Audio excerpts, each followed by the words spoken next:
Hello বন্ধুরা, আজকে আমি আপনাদের সামনে আম দিয়ে একটা কেক বানিয়ে দেখাবো। তাহলে প্রথমে আমি আমগুলো ছাড়িয়ে নিচ্ছি। পাকা আম তো একটু হাত দিয়ে করলেই আবার ছেড়ে যাচ্ছে আমগুলো। প্রথমে আমি আমগুলো সব ছাড়িয়ে নেব।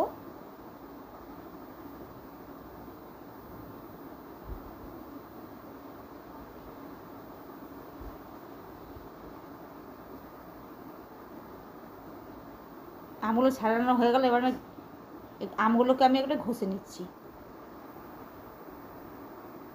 আমি যে পালটা থাকে না, পালটাকে আমি সব বার করে নিচ্ছি। এইভাবে আমি সবগুলো বার করে নেবো।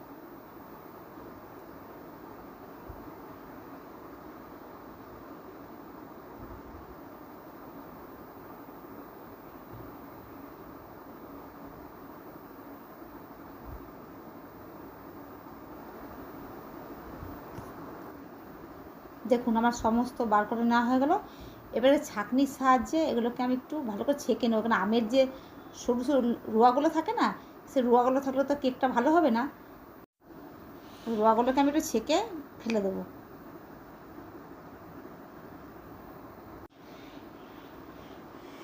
দেখুন আস্তে টপ টপ করে পড়ছে। এই দেখুন কতটা বেরিয়েছে। এগুলো থাকলে তো আমার কেকটা একদমই ভালো হবে না। এইভাবে আমি সমস্তটা বার করে নেব।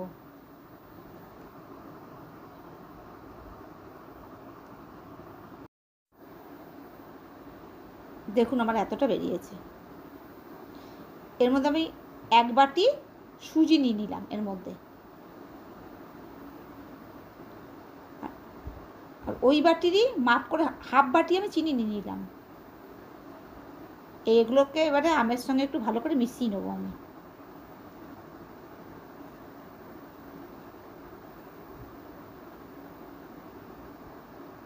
চিনির সাথে ভালো করে মিশিয়ে নিতে হবে, চিনিটা একটু গলে যাবে। এর মধ্যে আমি আমুল দুধ দিয়ে দিলাম।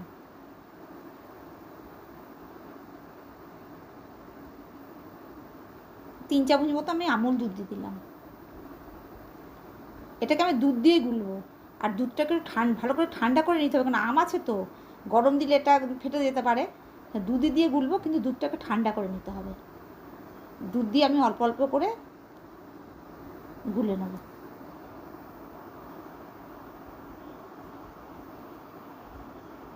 আর একটু দুধ দিচ্ছি।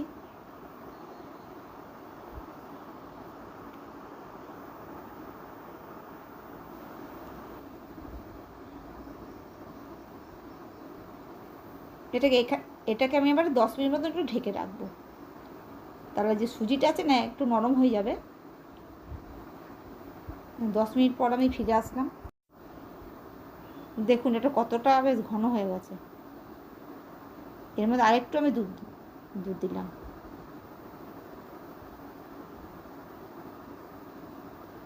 একটু ভারী ভারী করে করতে হবে, না তো কেক হবেই না, না পাতলা না মোটা।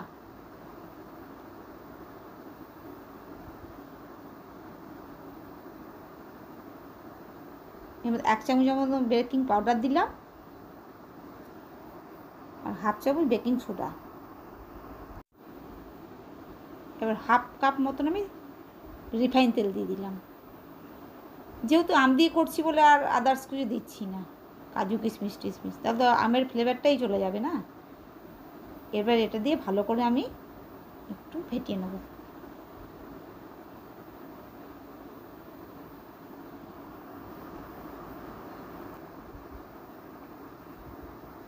এরপর আরেকটু আমি ঢেকে রাখলাম।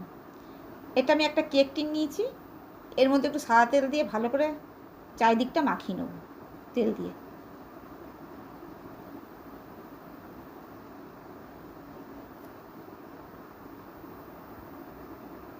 ব্রাশ দিয়ে ভালো করে মাখিয়ে নিতে হবে।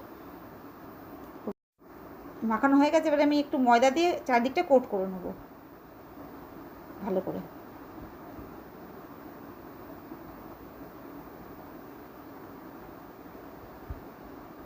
চারদিকটা মাখিয়ে নিতে হবে ভালো করে।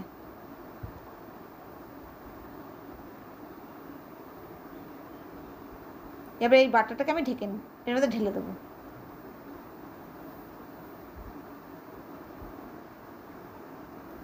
ট্যাপ ট্যাপ করে নিতে হবে, তাহলে সামনে যে মানে ভেতরে যে হাওয়া থাকে না সেটা বেরিয়ে যাবে, তো এটা ভালো করে বসে যাবে।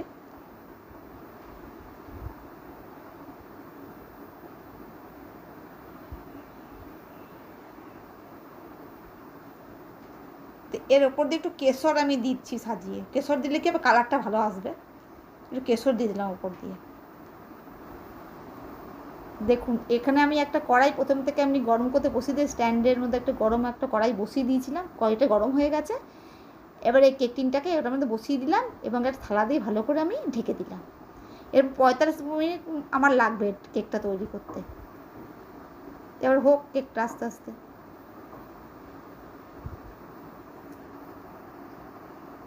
দেখুন একবার আমি ঢাকনাটা খুলে দেখলাম কীরকম হয়েছে, দেখুন অনেকটাই হয়ে গেছে, ফুলে গেছে কতটা দেখুন, আর কালারটাও খুব সুন্দর লাগছে কেশর দেওয়ার জন্য। আবার আমি একটু ঢেকে দিলাম। একটা কাঠির সাহায্যে আমি দেখে নিচ্ছি, প্রায় কেকটা আমার রেডি হয়ে গেছে, আর হাতে কিন্তু একটু লাগছে না আমার।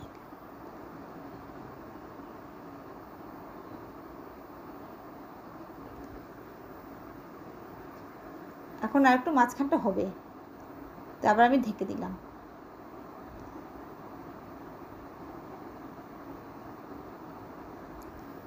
দেখুন এবার হয়ে গেছে কেকটা, আর লাগছে না হাতে, আর কেকের কালারটা একদম অন্যরকম হয়ে গেছে,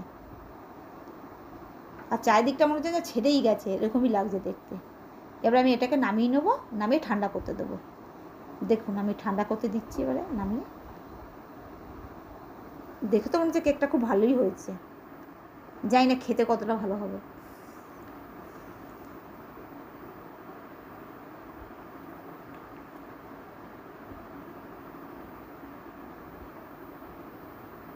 এটা আবার ঠান্ডা হয়ে গেছে, এবার একটা চাকুর সাহায্যে আমি একটু ছাড়িয়ে নেবো চারিদিকটা।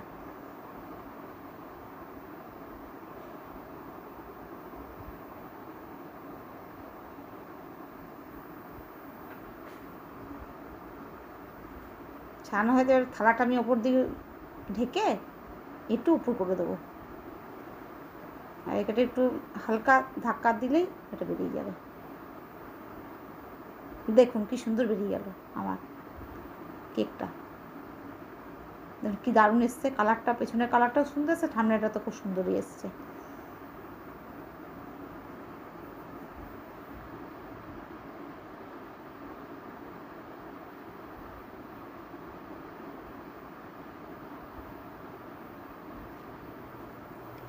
কি দারুণ হয়েছে, দেখলেন তো বন্ধুরা কী করে বানালাম, আপনারা বানাবেন, খাবেন আম দিয়ে কেক বানিয়ে।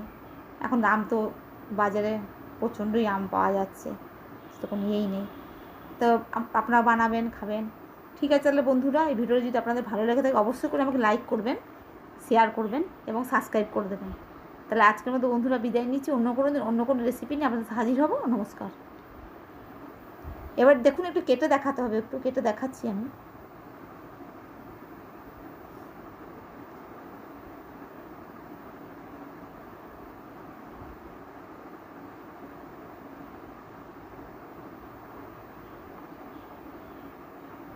দেখুন কি সুন্দর হয়েছে, কতটা নরমও হয়েছে।